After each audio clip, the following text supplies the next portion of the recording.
Good evening. We are about to start the first lecture of this year that gives continuity to the collaboration between the Japan House São Paulo and the School of International Relations at Fundação Getulio Vargas. The main goal of this event is to promote debates between Japanese and Brazilian scholars, while also making them open and of free access to the public. On this occasion, we are welcoming Professor Dr. Kentaro Nishimoto and Professor Dr. André Beirão to talk about maritime security and the law of the sea, with an emphasis in the Asian region. Next week, another lecture will cover a similar topic, bringing the debate to the South Atlantic region. The statements expressed during this event represent only personal opinions and not necessarily the institutional position of Fundação Getulio Vargas. And also all present here have agreed to participate and have consented to be recorded in this broadcast. The audience is encouraged to participate by sending questions during the entire event through the Slido platform. The link to send the questions is available in the event description on YouTube. Tonight, the main lecture will be given by Professor Dr. Kentaro Nishimoto, Professor of International Law at Tohoku University. He is also part of the Arctic Environment Research Center and the National Institute of Polar Research, all of which are in Japan. He received his PhD in law from the University of Tokyo, and his current research focuses on the international law of the sea, including issues such as its history, sustainable development of ocean resources, and the settlement of maritime disputes. Dr. Nishimoto has authored various publications on the field and has also advised the Japanese government on related matters. Dr. Nishimoto, thank you very much for agreeing to join us from an early morning in Japan, and the floor is yours. Thank you very much for the kind introduction. And first of all, I would like to thank the organizers of this webinar for inviting me to speak. The topic of my discussion is maritime security and the law of the sea, with a focus on issues and challenges in East Asia. So I have some presentations prepared, so I would like to now switch the screen to my slides. Okay, I hope the screen is now showing. It is. And so we are talking about maritime security today, and the concept of maritime security is now used to address a very wide range of threats at sea, to national security or even human security. And there are various maritime security issues in Asia, but in recent years, more attention has been paid to so-called traditional maritime security issues.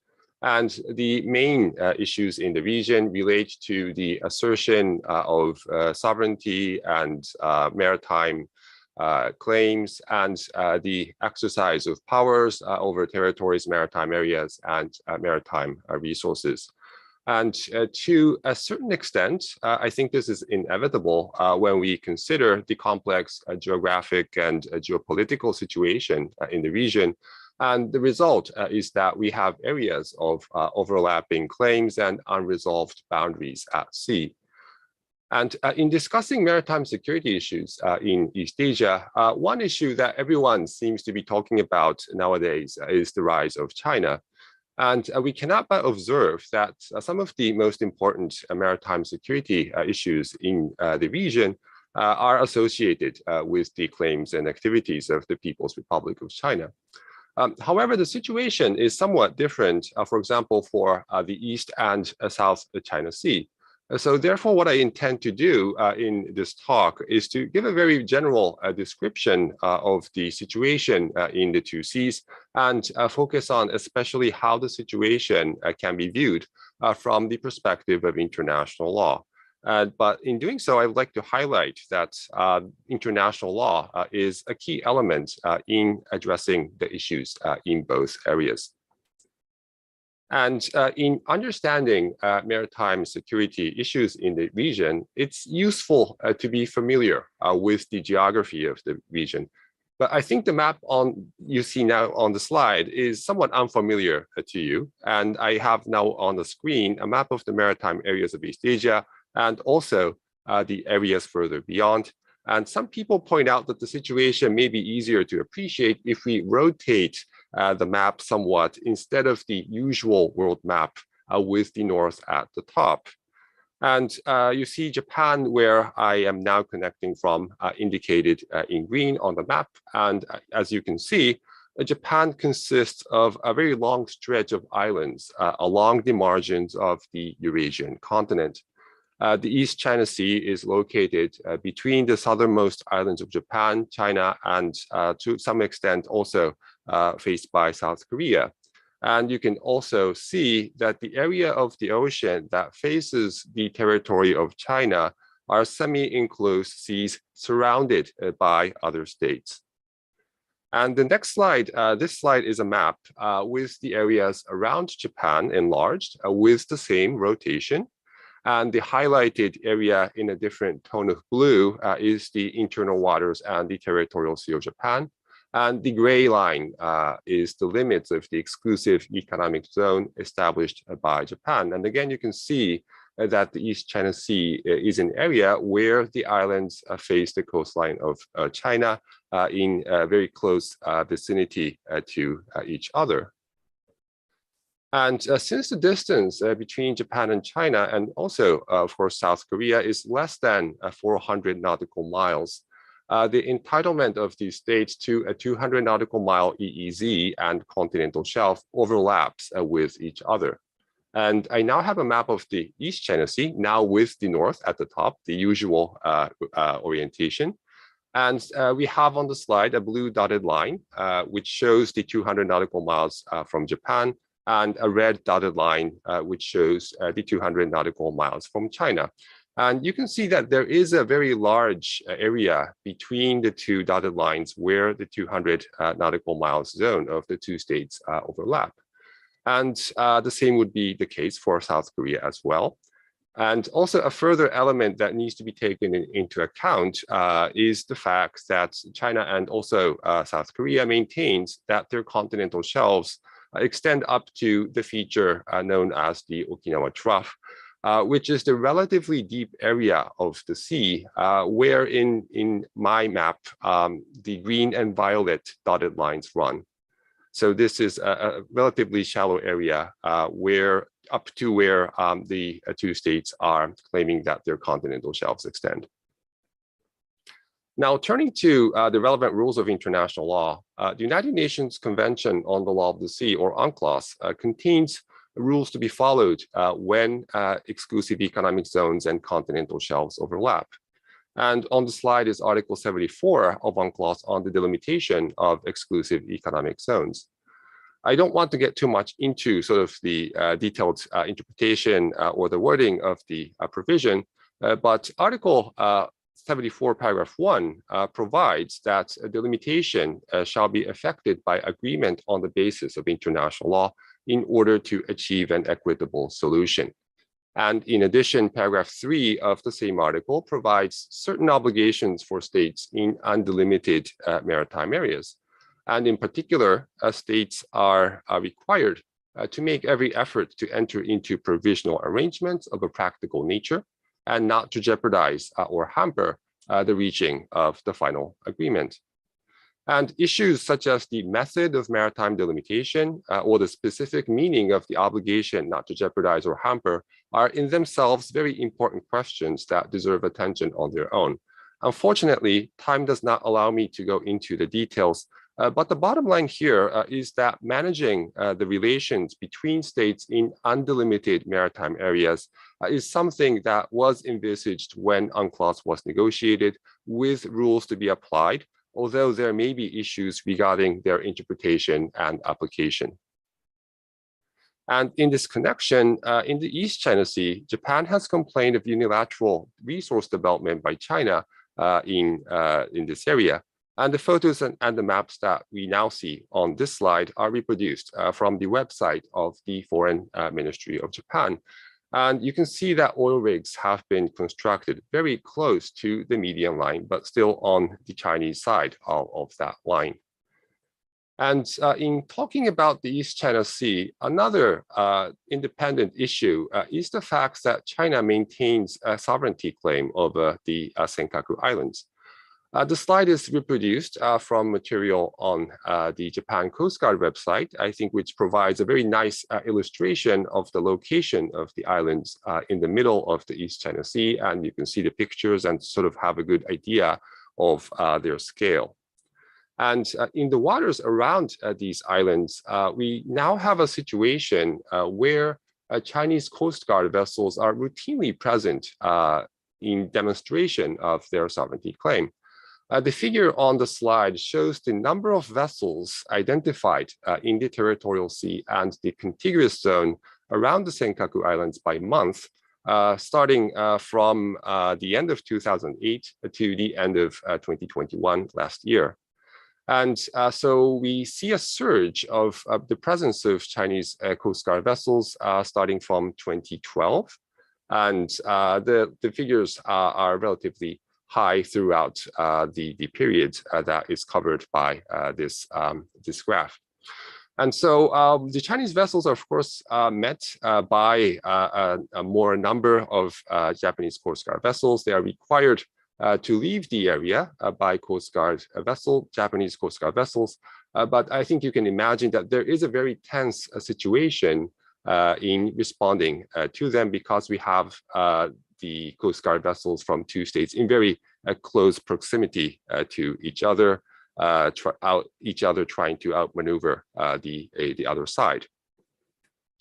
And in regard to this situation, the position of the Japanese government is that there is no dispute with China that needs to be resolved regarding the sovereignty over the Senkaku Islands. So from the Japanese side, at least, the issue in terms of maritime security or the law of the sea is how to deal with foreign government vessels in its territorial sea.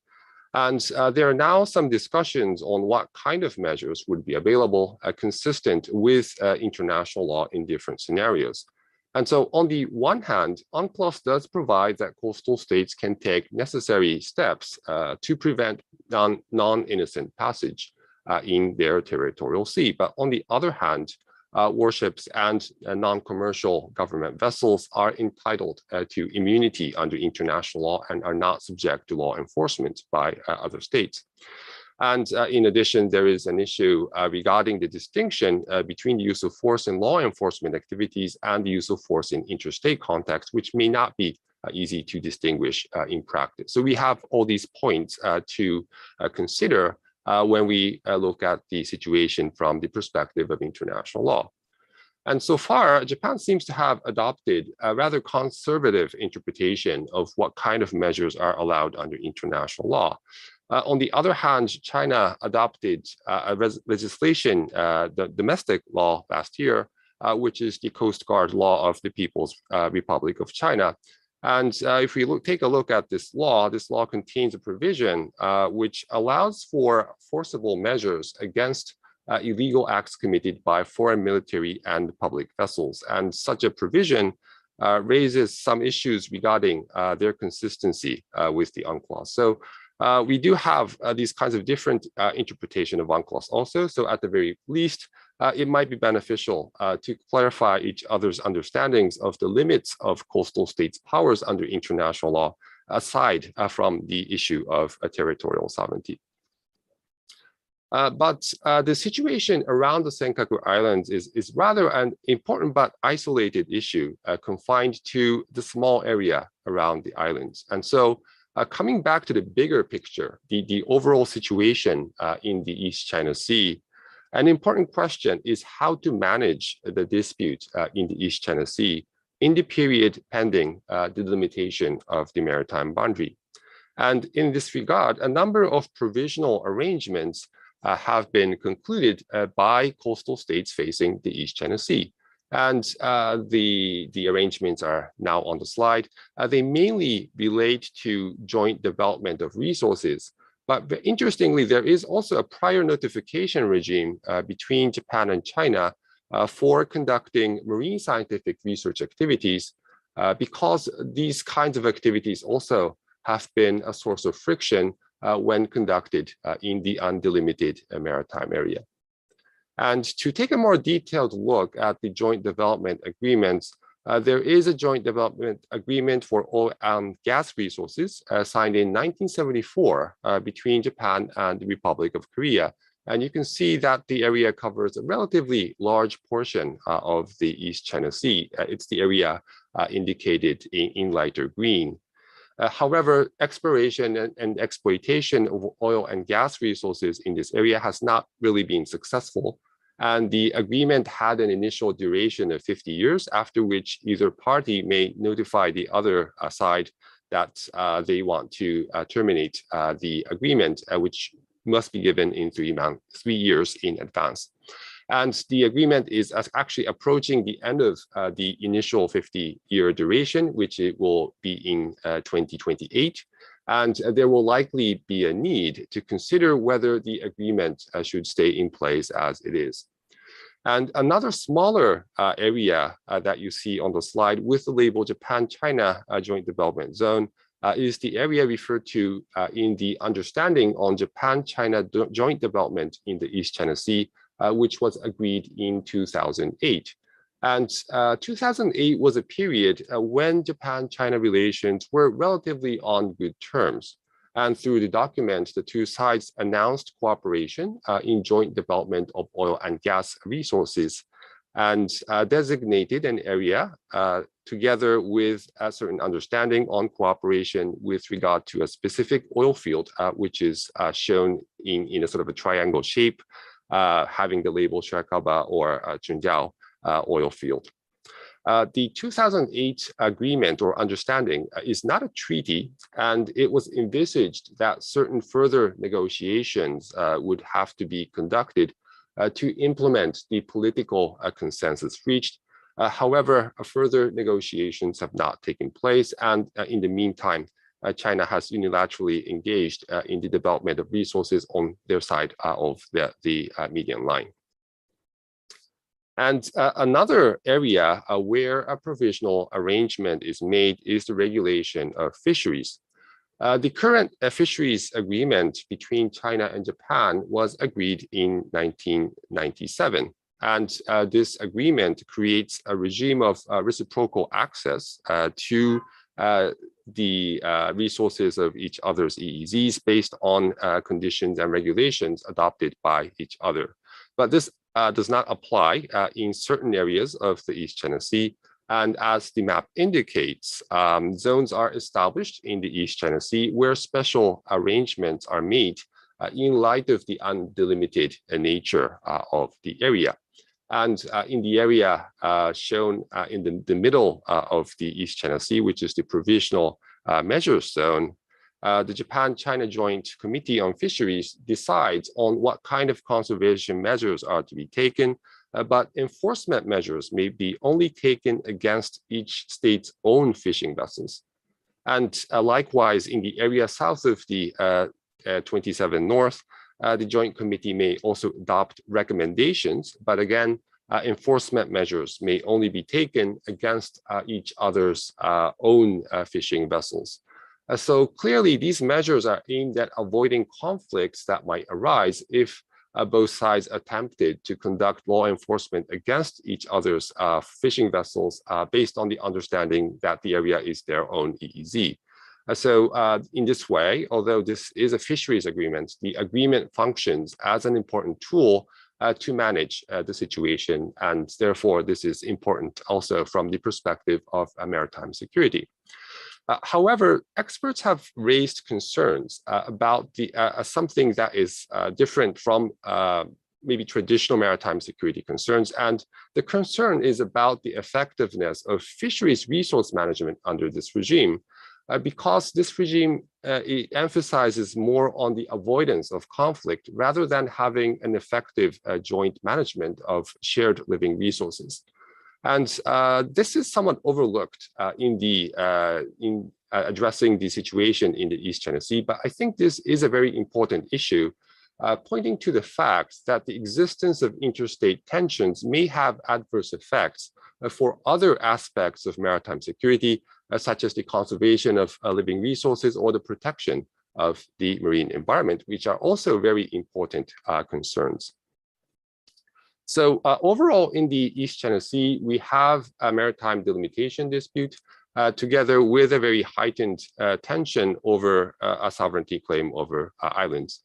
And there are some unilateral activities in China in the undelimited area, although the scale of such activities may be smaller than in the South China Sea, to which we will turn next. And from the perspective of international law, we can see that what we have in the East China Sea is a type of a situation that is envisaged in UNCLOS, and I think to some extent also seen in other regions. And in response to the situation, efforts have been made to manage the dispute, especially through the conclusion of provisional arrangements. And this is something that is also envisaged under UNCLOS. However, one troubling, very recent development that we're still trying to appreciate is the adoption and amendment of domestic ocean-related laws by China, some of which seem to be inconsistent with what UNCLOS provides. The Coast Guard Law of the People's Republic of China was enacted last year in 2021, and also the Maritime Traffic Safety Law of China was also amended last year. And there are some concerns that these laws may be used as tools for further unilateral measures and activities by China in the region. And this also applies to the South China Sea. So now turning to the South China Sea, the most striking fact about this area is that China maintains claims to almost the entire South China Sea, encompassed by the so-called notorious 9 dashed lines that you see on the map on the right. And although not entirely clear, China's maritime claims are understood as based on historic rights. And there seems to be also an alternative attempt to provide a justification based on entitlements based on straight baselines drawn around a group of islands. And in response to claims and activities by China, the Philippines in 2013 initiated proceedings before an arbitral tribunal using the compulsory dispute settlement procedure that is contained in UNCLOS. And I think this has created a lot of news, and you might be familiar with this development. The award, which was rendered in 2016, ruled almost completely in favor of the Philippines. And the most significant impact of the award was that it clarified the maritime entitlements of China and the Philippines under UNCLOS by deciding that China's historic rights claims within the 9 dashed lines are unlawful without effect to the extent that they exceed what is provided under UNCLOS. And the award also determined the legal status of maritime features, such as Scarborough Shoal and Mischief Reef, and in particular decided that none of the features in the Spratly Islands in the middle of the South China Sea are entitled to an exclusive economic zone. And interestingly, the award also considered that China violated UNCLOS by conducting or allowing certain activities in the South China Sea, such as large-scale island building activities, destructive fishing practices, or fishing in the Philippines EEZ. And China, in response to the award, has consistently rejected the award, taking the position that the arbitral tribunal lacked jurisdiction to hear the case. And in the 5 years after the award, I think it has become clear that the award itself does not have the power to curb China's actions in the South China Sea. On the other hand, the rejection by China of the award and its continuance of what may be considered as illegal activities under UNCLOS have led to more states expressing concerns, and not as a party to the South China Sea dispute, but as a party to UNCLOS. And an interesting development in this regard is the fact that there has been a certain exchange of views based on Malaysia's submission to the Commission on the Limits of the Continental Shelf, which is a body established under UNCLOS. And in 2019, Malaysia made a submission for a certain area in the South China Sea, and China responded by a diplomatic note on the same day, stating that the submission by Malaysia seriously infringed China's sovereignty, sovereign rights, and jurisdiction in the South China Sea, and also requested the Commission not to consider the submission by Malaysia. And this sparked a chain of diplomatic notes verbals by other states. And there is now a very long list of states that have lodged objections against China's statements contained in its note verbal. And the notes by different states address different aspects of China's claims in the South China Sea, but most of them refuted China's legal positions and called for compliance with the award. And I think it's possible to see such development as a reconfirmation of support for the award and for UNCLOS and for international law more generally. But on the ground, however, this seems to have had only a limited effect on what is sort of actually going on in the South China Sea. And one example is an incident in late 2021, last year, several months from now, when Chinese Coast Guard vessels blocked and water cannoned two Philippines boats on their way to an outpost on Second Thomas Shoal. And in addressing this incident, the spokesperson for China explained that the boats had trespassed into the waters without China's consent. However, according to the South China Sea Arbitral Award, this area, the Second Thomas Shoal, is actually a low tide elevation. It's a part of the bottom of the sea, which is only above the water at low tide. And so under international law, this does not have a territorial sea, or for that matter, any other maritime zone under international law. And the award explicitly ruled that the Second Thomas Shoal and its surrounding areas are the EEZ and continental shelves of the Philippines. And based on this understanding, this incident is a clear violation of the freedom of navigation that the Philippines is entitled to exercise in the exclusive economic zone. So we have this very tense situation, and there is obviously a need to manage the dispute in the South China Sea. And in this regard, the ASEAN states and China have been negotiating a code of conduct, which is assumed to provide rules for conduct of parties in the South China Sea. And of course, creating clear expectations for states' conduct may be one way to proceed, although there may be no guarantee that China will constrain its activities in accordance with the code once it is agreed. So I think there is a need to have a very clear understanding and commitment if this kind of attempt is to succeed.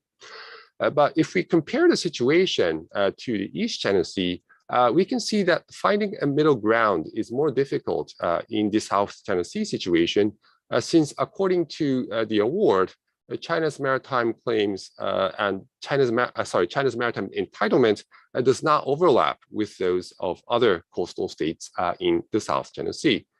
And for example, the utility or the usefulness of provisional arrangements is limited in the South China Sea.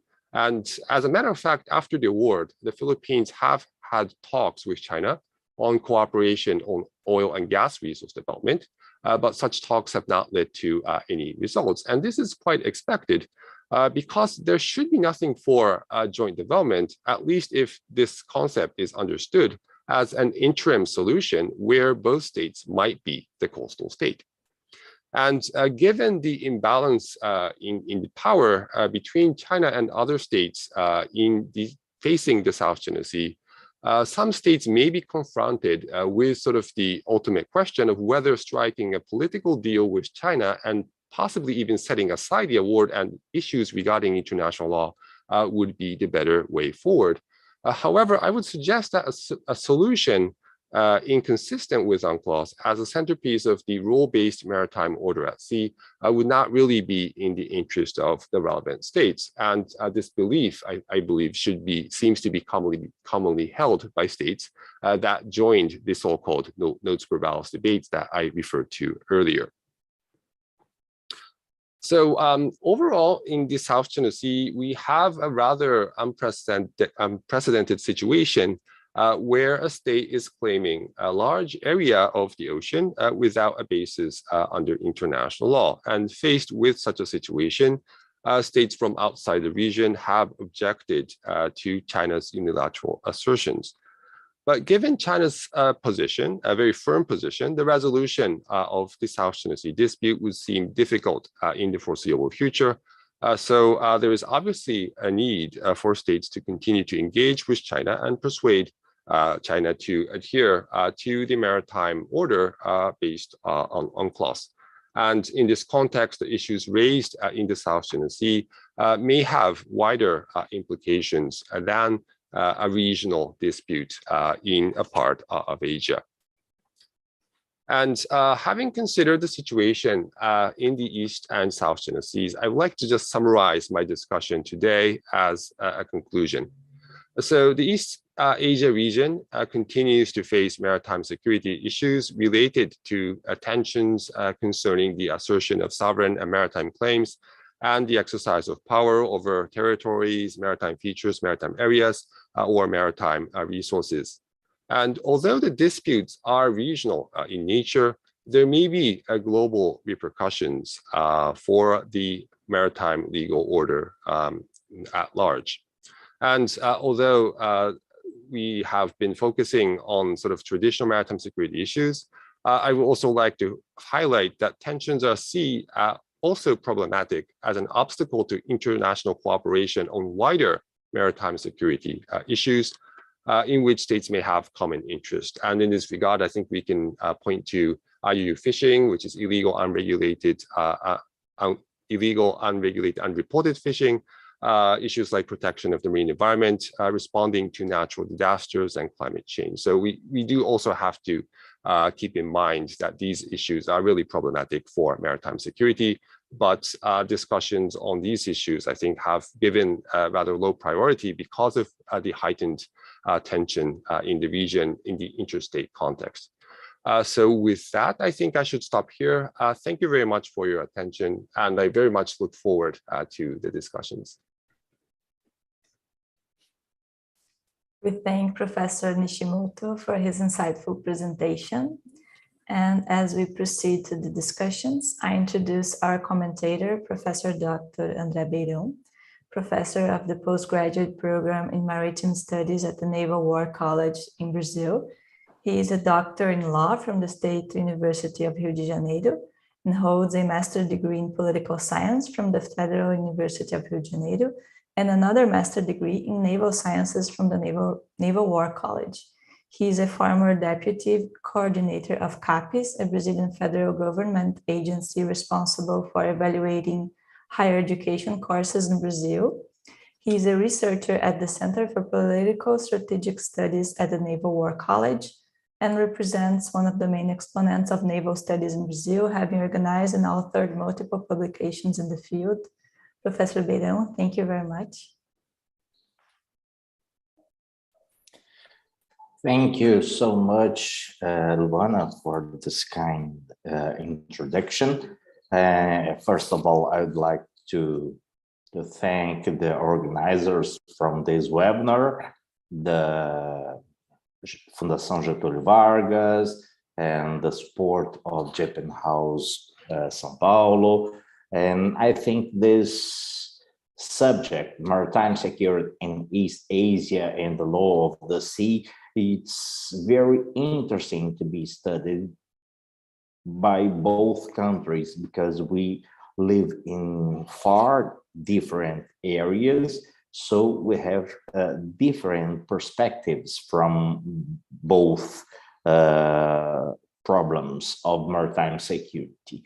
And my first comment about your brilliant presentation is you have chosen to associate maritime security with power, sovereignty, and mainly maritime claims, maritime areas, territories, as you have summarized in your closing slide, maritime areas, territories, or maritime resources, but I think it's and maritime resources, not or maritime resources, because in underlying maritime resources are the real problem of this discussions.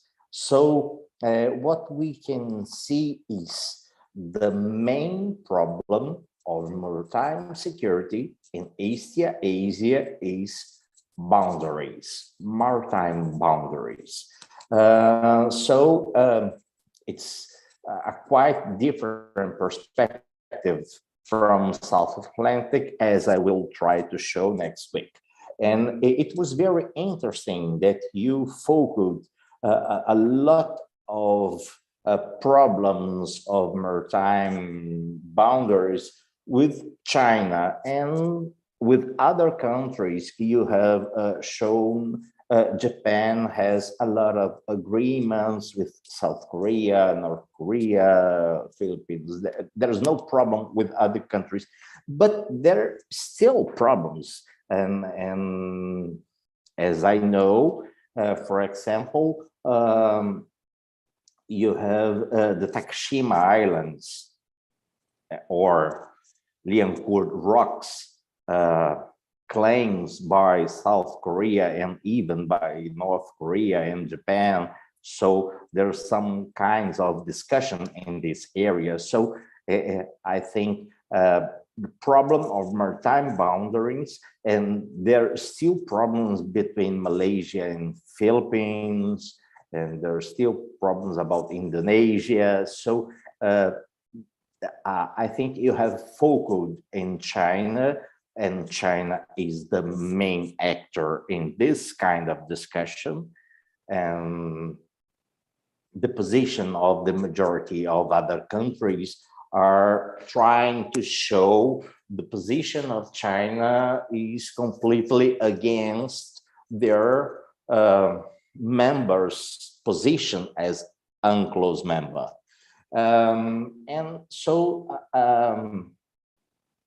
You have mentioned a lot of regional fishery agreements, the problem of Senkaku Islands, that from Japan, there's no problem, there's a resolved question, the sovereignty is clear, but there's the other way of seeing the problem. But the other side has a lot of similar problems in the areas. So thanks a lot for your presentation.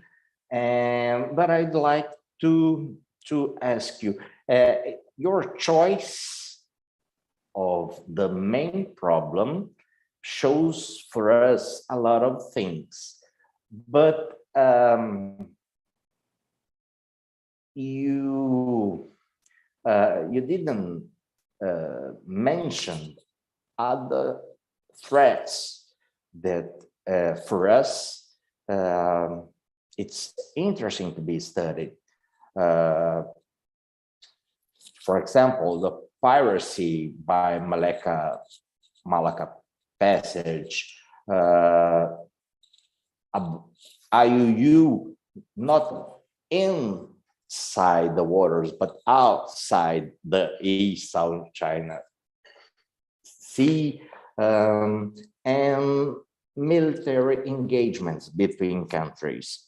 And another choice, I'd like a little bit, because I think it's a particular and very different perspective, mainly for Brazilian researchers of this subject, of the constitutional position of the defense forces, the maritime defense forces of Japan, and the growth of investment in military ships, and the constitutional only for defense the interests of Japan. But as you have mentioned, we are in almost a position of facing military problems, with some kinds of actions by the other side of the problem. Yeah, and so it's completely to be understood how Japan has to grow their navies or Coast Guard ships. And in your conclusion slides, you have mentioned the tensions at sea are also problematic in a lot of other matters and maritime security issues, and you mentioned IUU fishing, protection of marine environment, responding of natural disasters, and climate change. In which states may have common interests. So I think this point of view is a little bit far from the beginning of the presentation, because the real problem for a lot of countries in the region is maritime boundaries, not climate change, not marine environment. So I think this is a little bit of all the international society likes to talk about these issues, but they are not the real maritime security problem in East Asia. So I'd like to ask you about this points of view. Thank you so much. Thank you very much for the very thoughtful comments, and I think I agree with most of your comments, but I try to respond as much as possible to the specific points you raised as your questions. But before I do that, first of all, I think I completely agree that the issue is about the lack of maritime boundaries. So I think there is a saying that good fences make good neighbors, and I think this is actually true in the maritime context. And the difficult situation is there because the states have not been able to agree on a maritime boundary. This is probably very different, for example, in the situation in South America. But that is the situation now. We do have various issues, and I think we also have issues that you talked about. But the reason I chose to focus on the topics that I chose in my presentation is actually because I had some sort of doubts about this concept of East Asia.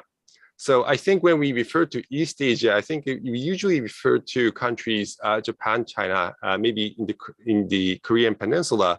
I think we tend to talk about South China Sea as Southeast Asia.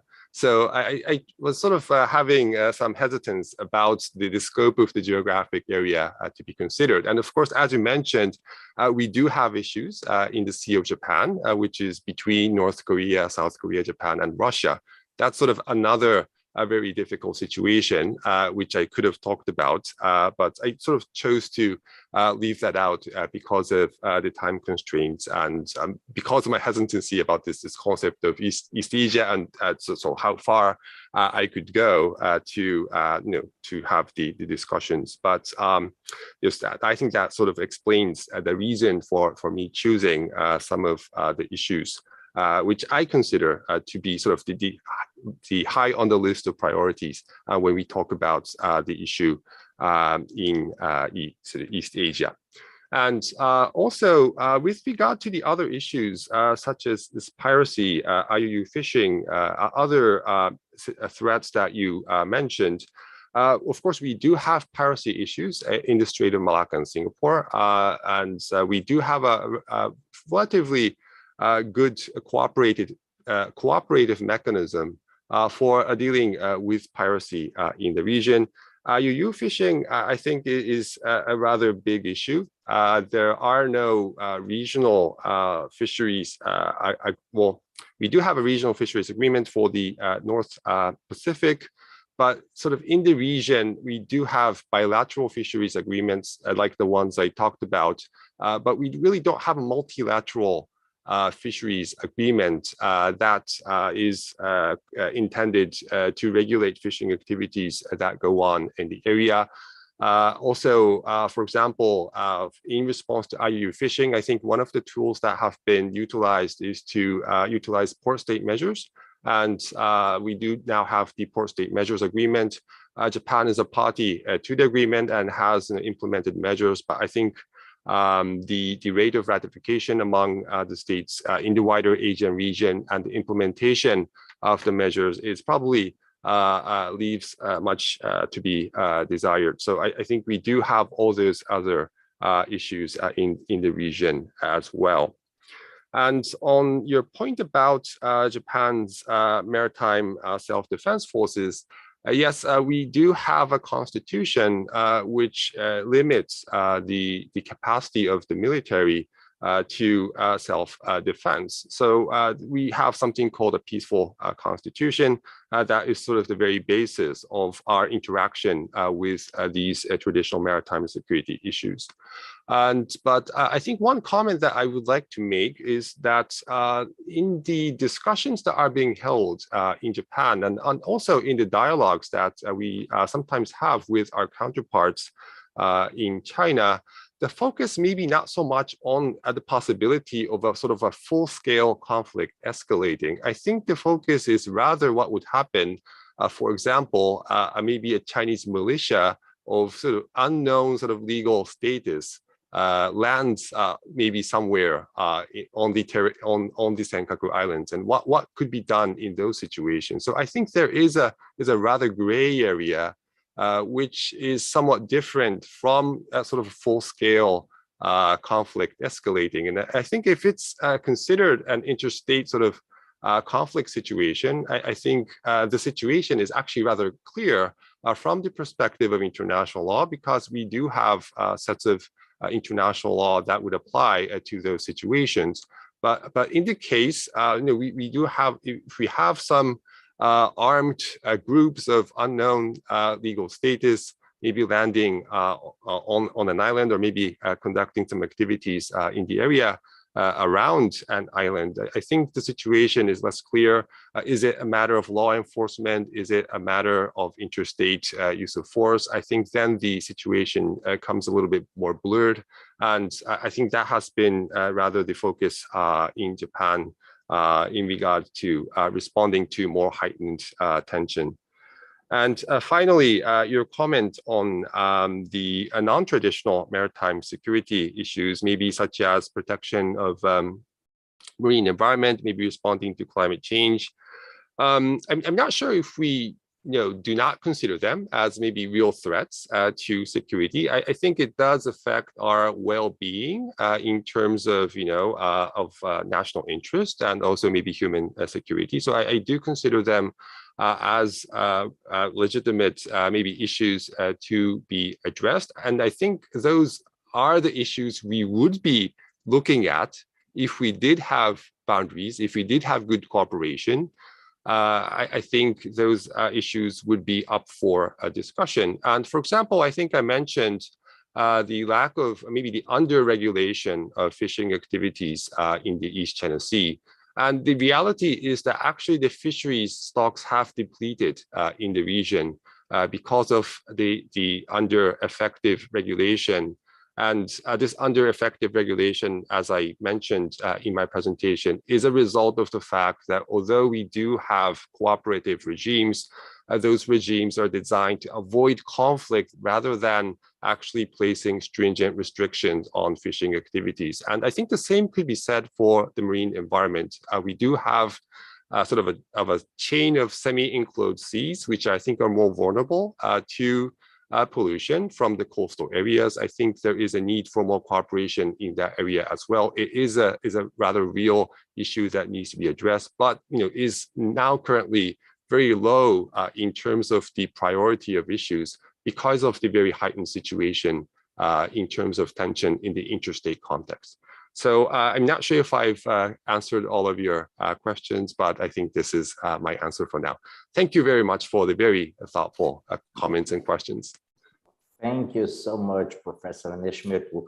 And I think this next, just one question I'd like to know to do for another international law professor from Japan to clarify something for Brazilian. In your point of view, not the formal one or the decision one, but your point of view, what China is constructing in the islands inside the 9 dashes, are them artificial, man-made natural islands or natural, man-made artificial islands?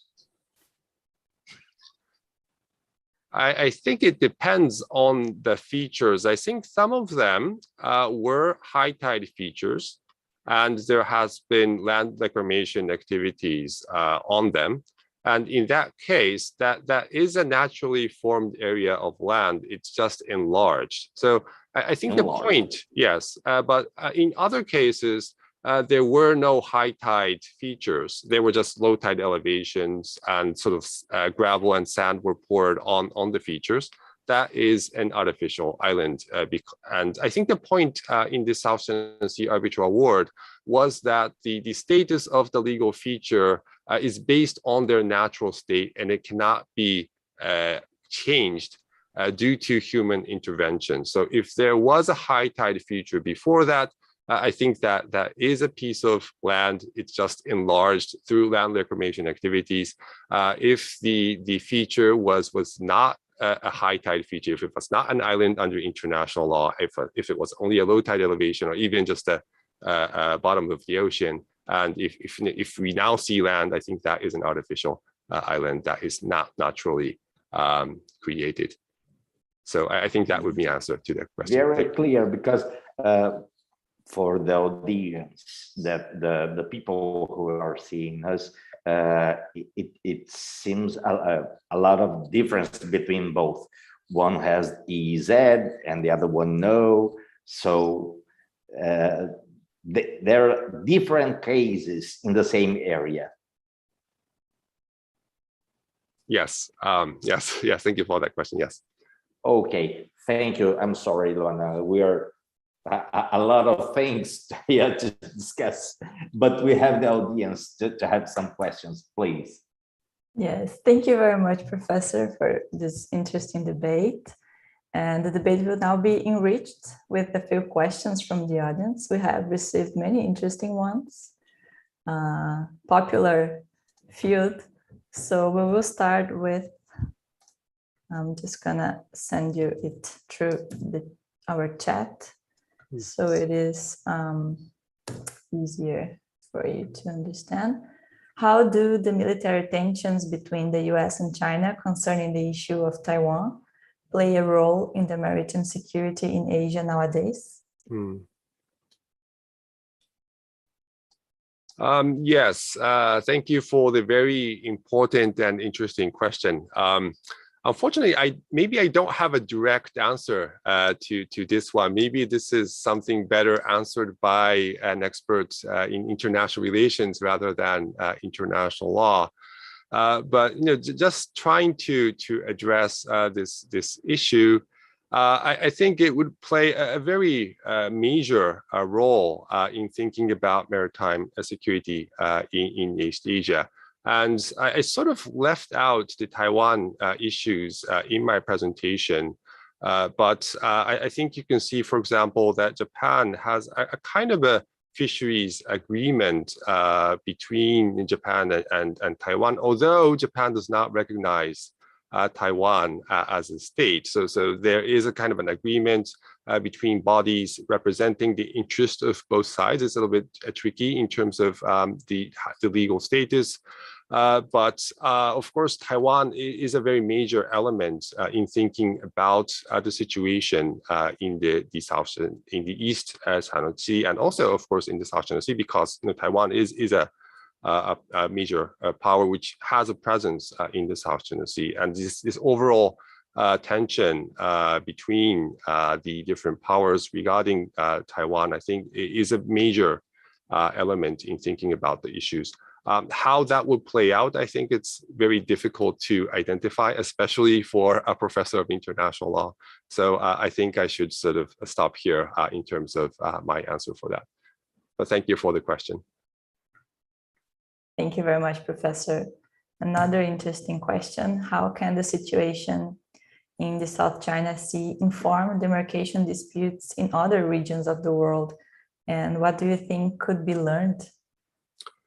Yes, thank you for that interesting question. And in terms of what the implications are for other regions of the world, I think the previous point raised regarding maybe the status of features that have been reclaimed, enlarged, I think the award provided a very clear guidance as to how we understand maritime features. I think that is something that would be of interest to other areas.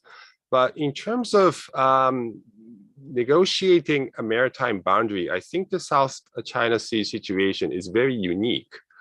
Because actually the award was not about drawing a maritime boundary, and it was precisely not about maritime boundaries, because if it was about maritime boundaries, the arbitral award actually would not have jurisdiction to decide the case, because China did have a declaration saying that they would not accept any cases regarding the drawing of maritime boundaries. This is something that is allowed under Article 298, paragraph 1A of UNCLOS.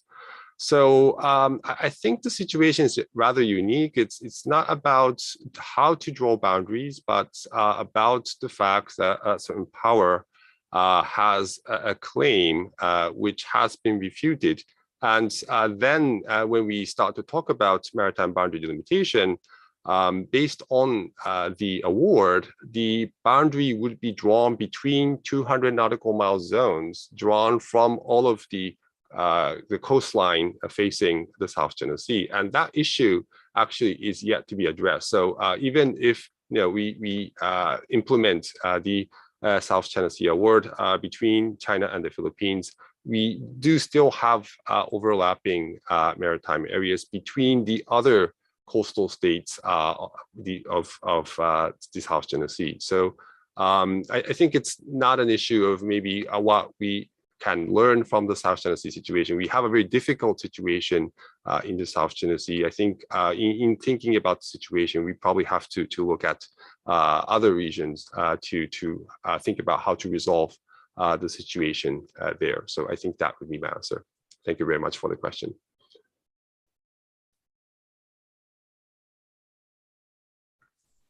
Thank you very much, Professor. I think we can have a couple more questions. Next one asks, could you elaborate a little bit on the situation of the dispute of Kurila Island between Japan and Russia nowadays? Okay, that's a very interesting question. I'm not sure sort of what the extent of nowadays is, but this has been a sort of a protracted situation between Japan and Russia. And maybe if you could recall the map that I had in the beginning of my presentation, of course, I had the sort of the northern territories, as we call it in Japan, that was considered as a part of Japan in my map. But there is a dispute there. Russia has control over the islands, and I don't think there has been much development in regard to the islands recently. So of course there has been political talks, but not much in terms of change of situation. And I think still the islands continue to be governed by Russia, to which Japan has been continuously objecting. And I think that's sort of the situation that we have. Thank you, Professor Nishimoto. So now our last question. Could other actors, such as Asian, mediate some claims in the South China or East China Sea? Do you think this mediation could be fair? Or alternatively, what could be other mechanisms or instruments that could help better manage the disputes in the future? Well, thank you very much for this question. I think it's a very suitable question to address at the end of the seminar. It's sort of forward-looking, looking for solutions towards the future. And I think the situation is different in the South China Sea and the East China Sea. And of course, the question mentions the ASEAN. And so as I mentioned, in the South China Sea, the ASEAN states and China are trying to negotiate a code of conduct, which is intended to provide guidance on what are sort of the permissible activities and what are not sort of the permissible activities in sort of engaging with each other in the South China Sea. So that is something that is ongoing. But there seems to be a difference of views even between ASEAN states in how to engage with China. So some states, of course, have a land boundary with China. Some states are located relatively far from China. So even within the region, states have different relationships with China. So I don't think it's been really difficult for ASEAN to take a sort of uniform stance in its dealings with China. So I think the question referred to some mediation, maybe through organizations such as ASEAN. But I think in the South China Sea, ASEAN has a little bit more sort of entrenched a position there. So it's more in terms of a body having direct interest in the situation rather than a body that would be able to sort of mediate the situation between the individual ASEAN member states and China. So the question, I think, is, could we think of any other mechanism, maybe to advance things forward? And of course, what Philippines relied on was one of the conceivable mechanisms for the resolution of the dispute. The UNCLOS does have a dispute settlement mechanism. That route was tried. Of course, we do have a more clear understanding of what to think about the area in terms of international law, but we do still have issue of compliance. Do we have any other options? I'm not really sure. And I think at this point, I don't have any sort of good suggestions on what kind of institutions can be utilized to move things forward. And also with regard to the East China Sea, in terms of maybe a third party mediating the issue, it's a little bit difficult to think of that kind of way forward. And in terms of the dispute settlement procedure under UNCLOS, as I mentioned before, China does have a declaration under Article 298 of UNCLOS, which allows an opt-out from the compulsory procedures for disputes involving the drawing of maritime boundaries. So China does have that declaration, so that is not an option. UNCLOS does provide for a conciliation procedure, which ends in a non-binding report to both parties. That has been tried only once in the dispute between Australia and East Timor. That has led to a successful result, but I think that successful result was a circumstance of sort of the relationship between the two states. I'm not sure if that would be useful in the situation of the East China Sea, but that is conceivably a mechanism that could be used to address the situation regarding sort of the lack of boundary that we have as a root of the issue in the region. So thank you for the very good question. Unfortunately, I couldn't come up with a very optimistic, concrete proposal. But I think that it has to be the case for now. And I think it shows the very complex situation that we have in the region. Thank you very much. Thank you very much, Professor. It was a pleasure hosting this event. And I thank once again both professors for contributing to this round of lectures I also thank the Japan House for supporting the initiative, and of course the audience. To everyone in Brazil, a great night. And to Professor Nishimoto, have a great day. Thank you so much.